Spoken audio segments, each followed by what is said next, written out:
Christmas dinner at my parents' house had turned into Marcus's real estate presentation. He'd brought a tablet loaded with property photos, rental income spreadsheets, and what looked like a professional pitch deck about his investment portfolio. "This is the crown jewel," Marcus announced, swiping to a photo of a sleek downtown condo building. 12 units, fully occupied, generating $18,000 monthly in rental income. "I bought it last year when the market dipped." Mom clasped her hands together like she was watching a graduation ceremony. "We're so proud of you, Marcus. 28 years old and already building an empire. And this beauty," Marcus continued, clearly enjoying the attention, "is my latest acquisition." He showed off a renovated Victorian duplex. Prime location, historic charm, waiting list for tenants. Purchase price was $850,000, but it's already appreciated to over $1 million. Dad raised his wine glass. "To Marcus, the real estate mogul of the family." I sat quietly at the end of the table, picking at my turkey, watching my older brother present properties I'd been buying and managing through a holding company for the past 2 years. Properties he'd never seen in person. Properties he couldn't afford on his $45,000 marketing coordinator salary.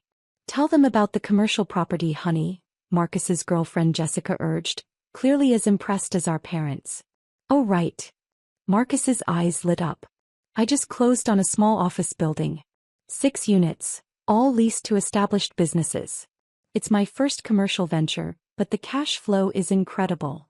The commercial venture was a modest office complex I'd purchased 3 months ago through Chin Holdings LLC, my investment company. Marcus didn't even know the address. "How do you manage all this while working full-time?" Jessica asked admiringly. "Property management company handles day-to-day operations," Marcus replied smoothly. "I focus on the big picture, acquisition strategy, portfolio optimization, expansion planning." There was no property management company. There was me, handling tenant relations, maintenance coordination, and financial management from my home office while running my consulting business. "What's your total portfolio value now?" Dad asked, leaning forward like he was interviewing a celebrity. "Conservative estimate? About $3.2 million in assets," Marcus said, trying to look modest. "Of course, that's before leverage calculations and appreciation projections." I almost choked on my wine. The properties were worth about $2.8 million, but Marcus had no idea about the actual valuations, loan structures, or market analysis I'd spent months researching. "Actually," I said quietly, setting down my fork, "I'm curious about the financing structure on these properties. That's a significant investment portfolio for someone in their 20s. Marcus waved dismissively. "Creative financing, private investors, strategic partnerships. You wouldn't understand the complexities, Emma. Real estate investment isn't like your freelance writing work." My freelance writing work consisted of content strategy consulting for tech startups, which had generated enough income over 3 years to fund Marcus's imaginary real estate empire. What I told my family was part-time writing was actually a thriving business that allowed me to invest in real estate as a wealth-building strategy. "I'm just impressed by the cash flow management," I continued innocently. "Coordinating multiple properties, handling tenant issues, maintaining positive cash flow ratios. That's a full-time job in itself." "Like I said, property management company," Marcus repeated. "Professional oversight frees me up to focus on growth strategies." "Which company do you use?" I asked. "I might want to recommend them to someone." Marcus looked momentarily flustered. "It's a boutique firm. Very exclusive. They don't take on small clients." The truth was that 18 months ago, Marcus had been complaining about his stagnant career and mounting credit card debt. He'd moved back in with our parents after a breakup and was struggling to afford basic expenses. I'd offered to help directly, but he'd refused handouts from his little sister who doesn't understand real money. So I'd created Chin Holdings LC and started building a real estate portfolio, then gradually began telling Marcus about investment opportunities I'd found. I'd suggest he partner with me on deals, handling the purchase while letting him take credit for finding the properties. He'd eagerly agreed to be the face of investments he couldn't afford, believing he was networking his way into real estate deals. "Emma, you should learn from your brother," Dad said, refilling Marcus's wine glass. "Real estate is how you build generational wealth. Maybe Marcus can mentor you." I'd be happy to, Marcus said magnanimously. Though Emma would need to start small. Maybe a small condo or duplex. Work her way up to commercial properties like I have. Jessica was taking photos of Marcus with his tablet, clearly planning to post about her real estate investor boyfriend on social media. Actually, I said, pulling out my phone, I've been working with an asset manager lately. Just basic investment advice, but she's been helpful with portfolio diversification strategies. This was true. Caroline Wu from Meridian Asset Management had been helping me structure my real estate holdings for tax optimization and growth planning. During our last meeting, I'd mentioned the unusual situation with my family, and she'd offered to help clarify ownership structures if needed. Asset manager? Marcus looked skeptical. For your writing income? Emma, you don't need professional investment advice for a small freelance business. It's more complex than it appears, I said, scrolling through my contacts. Actually, Caroline said she might stop by this evening to drop off some year-end documents. Would it be okay if she joined us for dessert, Mom? Of course, dear, Mom said, though she looked confused about why a freelance writer would need an asset manager. Let me just text her. I sent Caroline a quick message. Family situation escalating as discussed. Still available for the ownership documentation visit. Her response came immediately. On my way. Have all the Chin Holdings paperwork ready. 20 minutes later, the doorbell rang. Caroline Wu appeared in the doorway looking every inch the professional asset manager, tailored coat, leather portfolio, the kind of quiet confidence that comes with managing substantial wealth. Caroline Wu, Meridian Asset Management, she said, shaking hands with my parents. Thank you for letting me interrupt your holiday dinner. I have some time-sensitive documents for Emma to review. Emma mentioned you work with her writing business, Mom said, still puzzled. Among other ventures, Caroline replied diplomatically. Emma's portfolio has become quite diversified over the past few years. Marcus looked amused. Portfolio? Emma, you don't need to oversell your freelance work. We're family. Caroline opened her leather portfolio and spread several documents on the coffee table. Actually, I'm here about the real estate holdings. We need to discuss some structural changes to Chin Holdings LLC before year-end. The room went quiet. Chin Holdings? Dad asked slowly. Emma's investment company, Caroline explained matter-of-factly. She established it 2 years ago to manage her real estate acquisitions.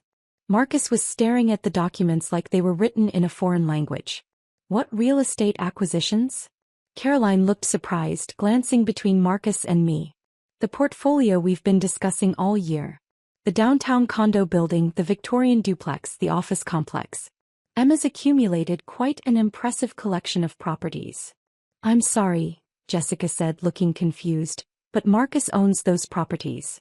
He was just showing us his real estate portfolio. Caroline's expression shifted to professional concern. I'm afraid there's been some misunderstanding. All properties are owned exclusively by Chin Holdings LLC, with Emma as the sole member and beneficiary. He pulled out a thick folder. Here are the ownership records, purchase agreements, and rental income statements.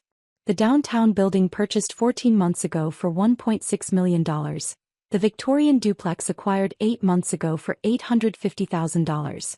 And the office complex purchased 3 months ago for $720,000. Marcus had gone completely pale. But, I told everyone.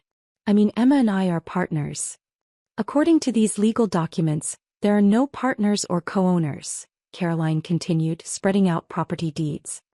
Emma holds full ownership through her holding company. Total portfolio value is currently $2.8 million, generating approximately $22,000 monthly in net rental income. Mom looked like she was trying to solve a complex math problem. Emma, you own all these properties? The ones Marcus was showing us. I purchased them as investment properties, I said simply. Through my consulting business income and strategic financing. But Marcus said. Dad trailed off, looking at his son. I never said I owned them, Marcus stammered. I said I was involved with them. That I was building a portfolio. You literally said, I bought it, and my latest acquisition, Jessica pointed out, her voice sharp with embarrassment. Caroline was reviewing her notes. Emma, shall we discuss the expansion plans we talked about? The vacation rental property you're considering in Asheville. You're buying more properties? Mom asked weakly. The rental market analysis looks promising, Caroline confirmed.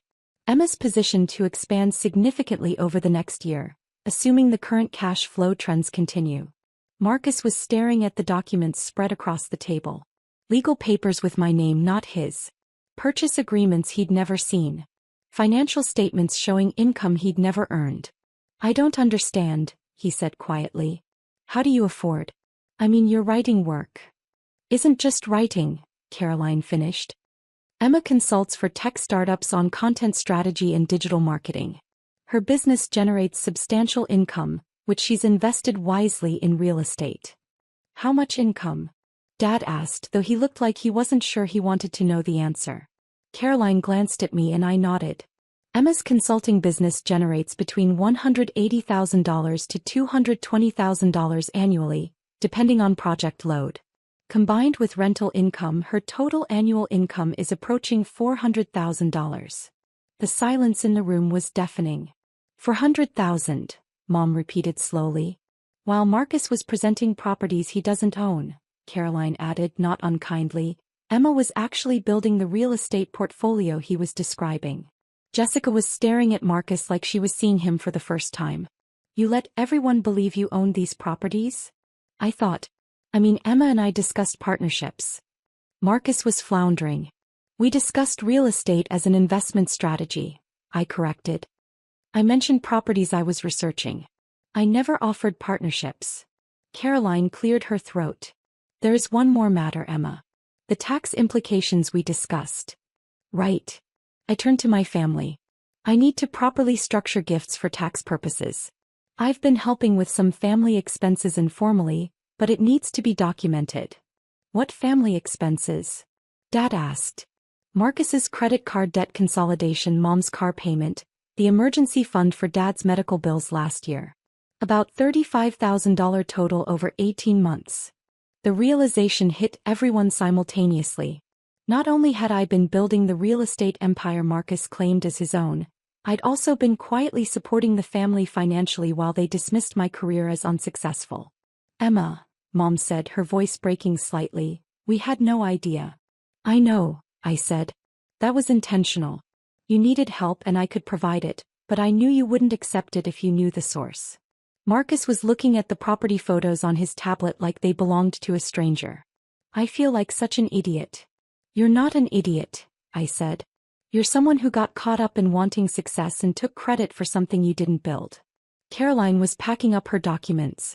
Emma, shall we schedule a follow-up meeting next week to finalize the management company transition and discuss the Asheville property? Yes, and we should review the trust structure options you mentioned. Trust structure? Dad asked. For estate planning, Caroline explained. Emma's building significant wealth. Proper planning ensures family security and tax optimization. After Caroline left, the family sat in awkward silence. Marcus's impressive real estate presentation seemed pathetic in retrospect. The champagne Dad had opened to celebrate Marcus's success sat flat on the table. I'm sorry, Marcus finally said, looking directly at me. I'm sorry for taking credit for your work. I'm sorry for dismissing your business. I'm sorry for letting everyone believe I was successful when you were the one actually succeeding.